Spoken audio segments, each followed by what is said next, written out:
Hello everyone, welcome to Gosport Railworks. My name is James and today we're doing another locomotive review. This time we're looking at the Farish Class 40 diesel locomotive, and here it is. It's a rather nice and also very heavy looking locomotive. But first of all, let's get all the boring stuff out of the way. So I'm going to just pop you there. The product code is, wait for it to get in focus, it is 371185, Class 40 with running number D338, BR green with small yellow panels, and it is DCC 18 ready. So I'll pop you over there. Inside the pack, you get the usual, I think this is the warranty. Yes, it is, it's the warranty, so we won't read that. You get the detail pack, which this is actually a second-hand locomotive. Somebody's already gone through and fitted quite a few of the detail bits, so I don't have to do that. But on the owner's information sheet, it does show you all little bits and couplings which you normally get. Mostly just pipework on the front of the bogie. You also get different grill plating here, and a few other little bits and pieces as well. And on the other part of the sheet, it just tells you about oiling, DCC fitting, and also a few other little bits and pieces here and there. And also the product warranty on the back as well. So I'll pop that over there and that over there. And that is all the stuff put together in the box. And now let's see how heavy this weighs. I can already tell it weighs a fair amount. Let's have a look. It weighs, oh, that's a fair amount. That's 108.3. So let's go with 110. We'll just shy of that. So that is a very heavy locomotive. So yes, very nice looking as well. And just to explain how to fit the DCC chip, basically get the model like this, put your thumb underneath, lift up, and there, off you go. And there it is. It's the next 18 decoder. And just make sure it is closed up when you're done. There. Yeah, let's have a look at all the details. So as you can see, there is a lot of roof detail, which you can see very nice and clear. The grille on top for the exhaust, I don't know if you can see all the way through that. I don't remember having a look at that when I took the body off.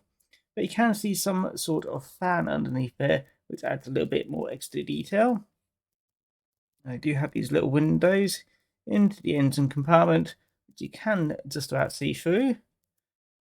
You got the usual clean and crisp tampo printing. This grille, which is the removable one, however, I think the previous owner of this has actually glued them down, so I can't actually pull them out and show you. So that's a bit of a disappointment, but like I said, it's previously owned, and it still looks rather nice. There is a cab interior. Just about see. You can see two chairs. I can't see the control panel. It's a bit too small and it's in the wrong angle, but yeah, there is some detail there. It does have directional lighting at either end. I want to say it does have NEM pockets. However, again, this is pre-owned, and I don't know what the previous owner has done, but I cannot remove these couplings. And it does say that it has NEM pockets in the manual, but I don't know what the previous owner has done. So, yeah. Luckily, I don't mind these couplings, so I can stay there. And it's not the fault of the manufacturer, it's the fault of the previous owner. But yeah, let's have a look at the end detail. Let me just make sure you can see that. Should just about see it.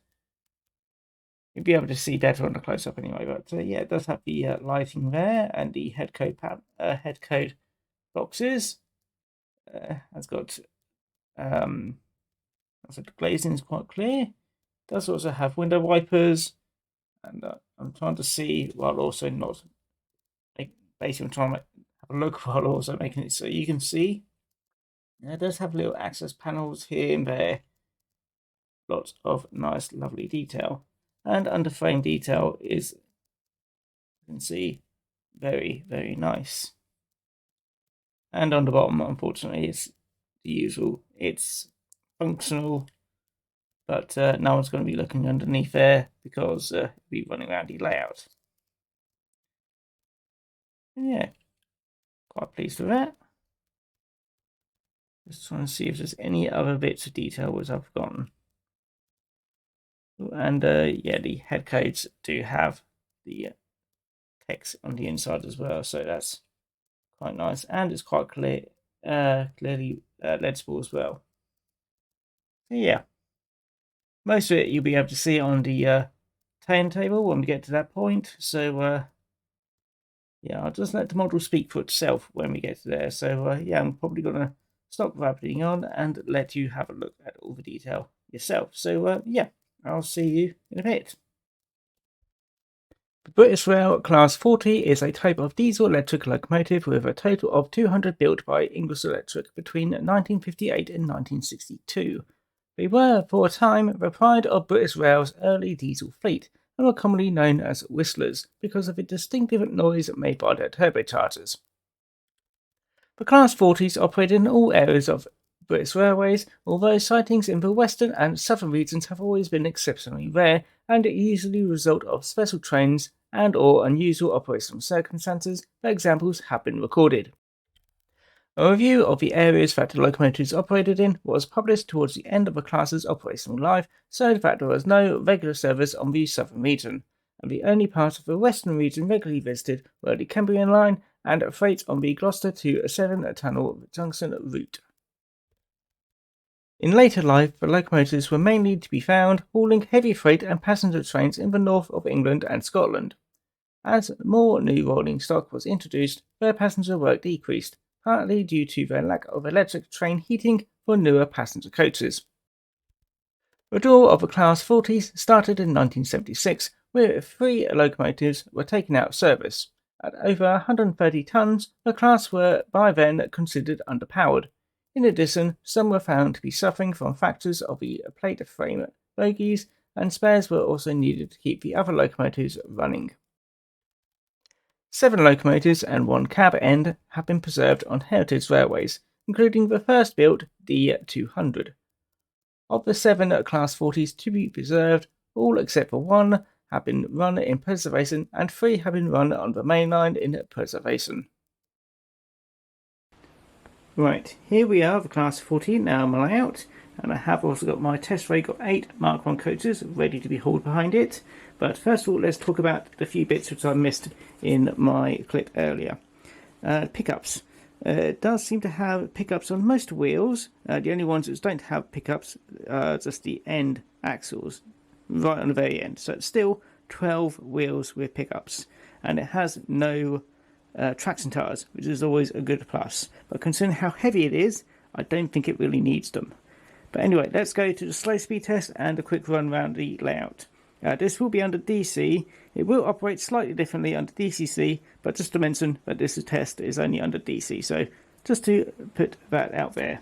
So let's test the slow speed. Ooh, there we go. That's a very nice slow speed. And in reverse. Can I get any slower? Not quite. There we go. Seems to run a bit better that way. But yeah, that seems to be quite nice. Very happy with that. Anyway, let's give it a quick run around my layout. So give it a nice, decent speed. And considering how many axles and wheels it's got, that's not all that noisy. It's quite a quiet runner. Fairly reliable. Yeah, it's very nice. Now, I did test this earlier, and the only thing which it may have issues with is that it may clip one of these coaches. Yep, there we go. Yeah, it's just a bit long. So, yeah, that's quite nice. Anyway, I'm just going to get it up to the point, because the only problem with locos like this is the amount of axles makes it very difficult to put it onto the layout. So just to save myself some time, I'm going to actually use the points, but I'll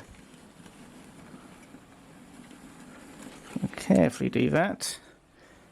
I have to do this manually because they're powered, but they haven't got anything else there. It's not yeah, the fogs aren't auto changing quite yet. So yeah, that seems quite nice. Anyway, let's get my test rake up. So this is 8 Mark 1 coaters. Each one of these weighs 25 grams and a whole lot will be about 200 grams. So let's test out how well it connects up. Also, just to mention, do remember that these are slight, I think they are glued in or something like that, so it does affect the couplings slightly.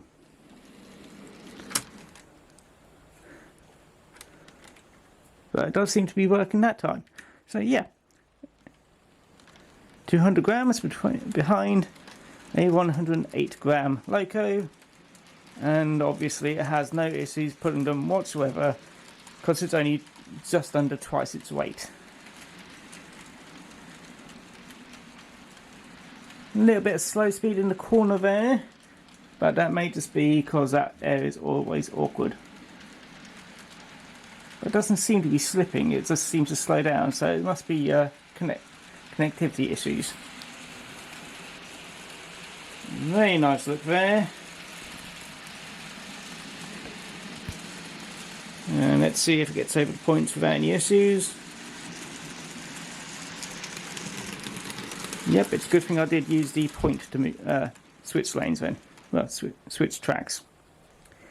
Because last time, previous take, I tried to move it manually and yeah, I didn't put it on properly. So yeah, the only downside about having all them axles, it's very fiddly. But on to the main question. How much does this loco cost? Well, this one, for me particularly, this one cost me £100 because I got it for a good bargain. But generally, you'll probably find it around the 140 mark, probably 150, and I have seen it go for 160 as well. But around 140 is probably the average price you'll see it for, which isn't actually too bad really. Since it's a very big, heavy loco, there's a lot of metal in there. And this is the modern version of the Class 40, so it's got all the nice gubbins. It also has, another thing that I've got to mention, it does actually have a speaker inside.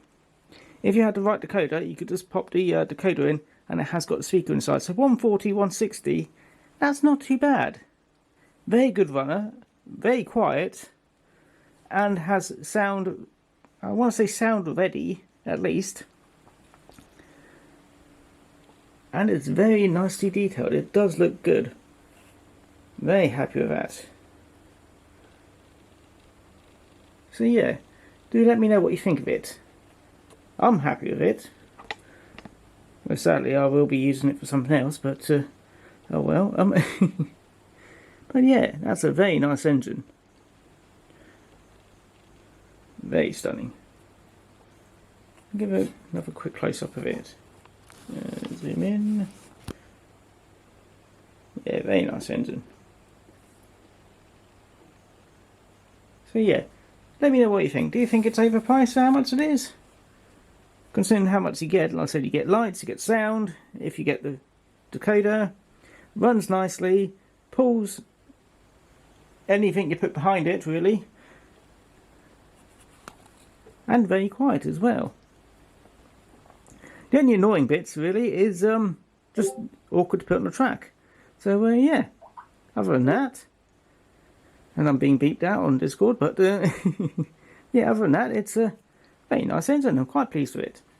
So yeah, do let me know what you think in the comments. Do you like it? Do you not like it? Either way, I hope you enjoyed the video, and if you did enjoy the video, feel free to like, comment and subscribe, and if you didn't like the video, well, I hope you enjoyed it anyway. And yeah, that's it from me, and that's it from the Class 40. So I'm just going to send it off in its way, and I'll see you all again next time. So take care now. Bye-bye. There we go.